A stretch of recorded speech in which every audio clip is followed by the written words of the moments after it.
Hi, class. It's wonderful to see you again. Today I will be reading Black Beauty, Chapter 2, The Hunt, by Anna Sewell. Before I was 2 years old, a circumstance happened which I have never forgotten. It was early in the spring. There had been a little frost in the night, and a light mist still hung over the plantations and meadows. The other colts and I were feeding in the lower part of the field when we heard, quite, quite in the distance, what sounded like the cry of dogs.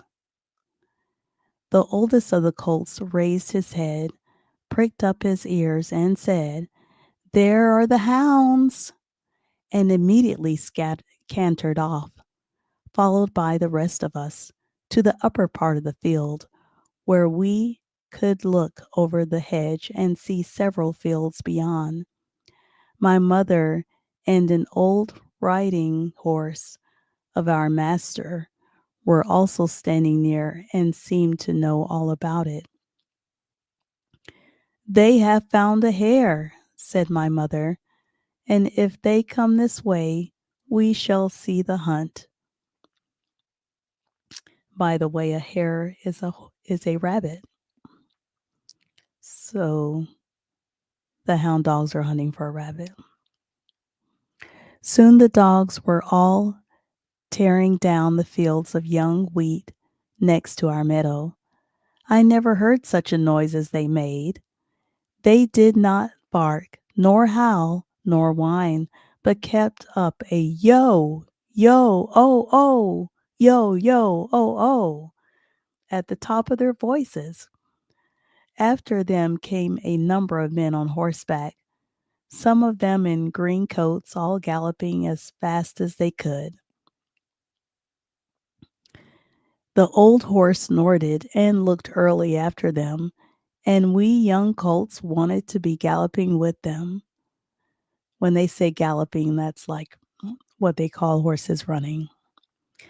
But they were soon away into the fields lower down.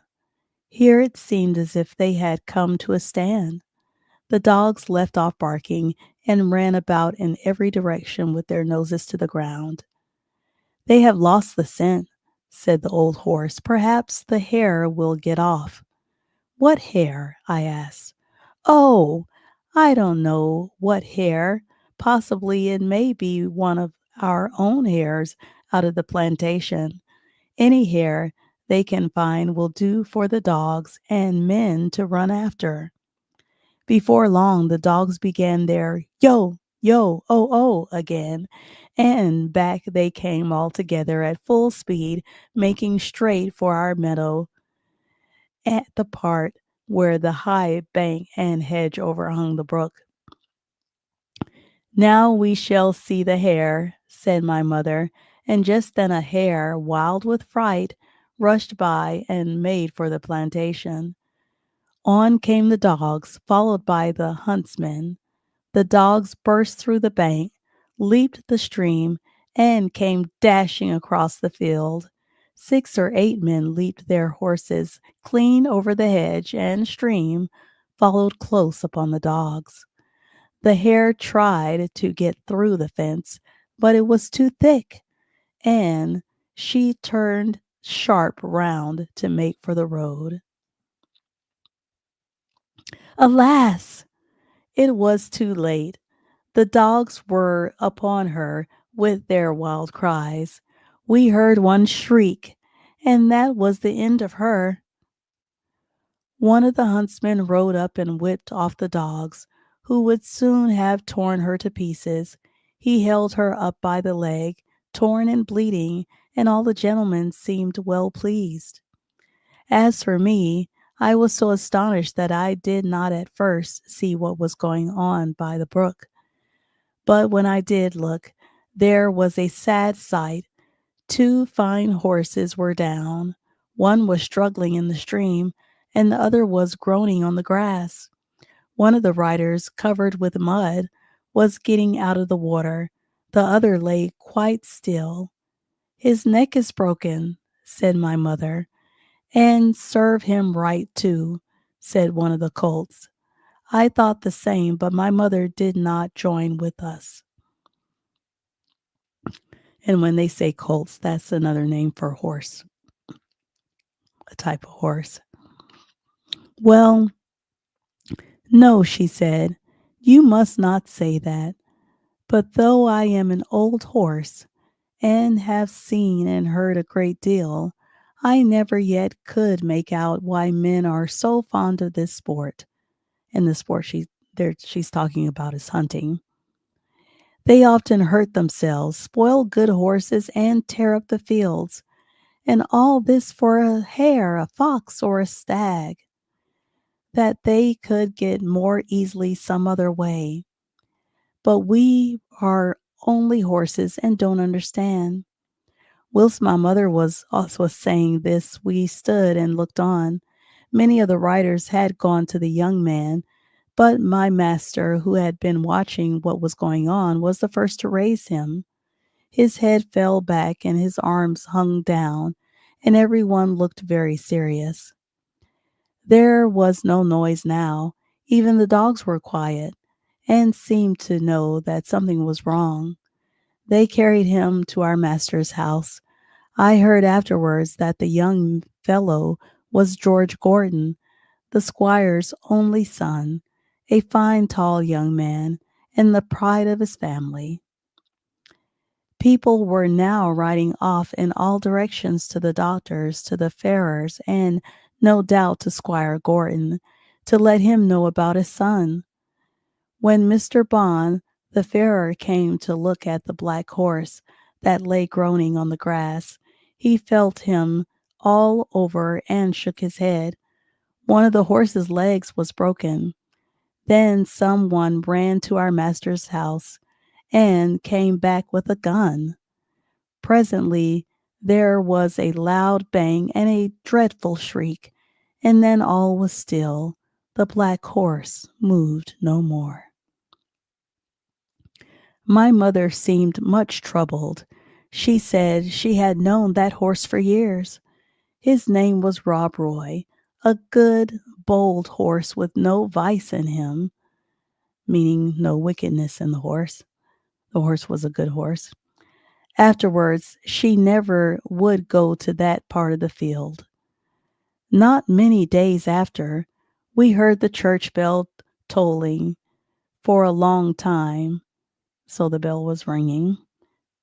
And looking over the gate, we saw a long, strange black coach covered with black cloth and drawn by black horses. After that came another and another and another, and all were black. Meanwhile, the bell kept tolling, tolling. They were carrying young Gordon to the churchyard to bury him. He would never ride again. What they did with Rob Roy, I never knew, but 'twas all for one little hare. So the squire's son, Gordon, was killed during the hunt for the hare or the hunt for the rabbit. Hare is another name for a rabbit. And so that's why Black Beauty's mother, which is also a horse, was saying that she did not understand why people go through so much trouble to hunt for foxes and rabbits or hares when they could get those animals some other way that's less risky, especially since the squire's son, young Gordon, was killed during the hunt for the hare. Okay, and that is the end of chapter 2. The next time I'll be reading chapter 3, My Breaking In. And I am enjoying this story so much. And it's also talking about being respectful of the animals and not just seeing them as something to be hunted as a thing, but animals are living, breathing creatures, and they have lives too. that matter. And animals can enrich our lives in so many ways. So let's value people and animals as well.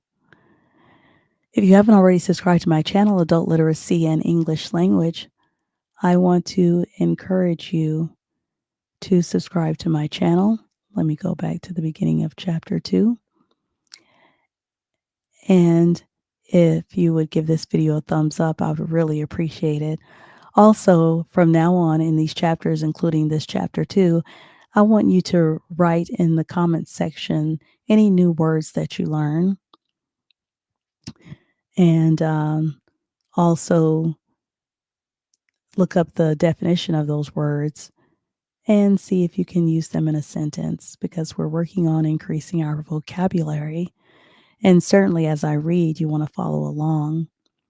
So go back and listen to the story again and write down some key new words to add to your vocabulary and do the homework.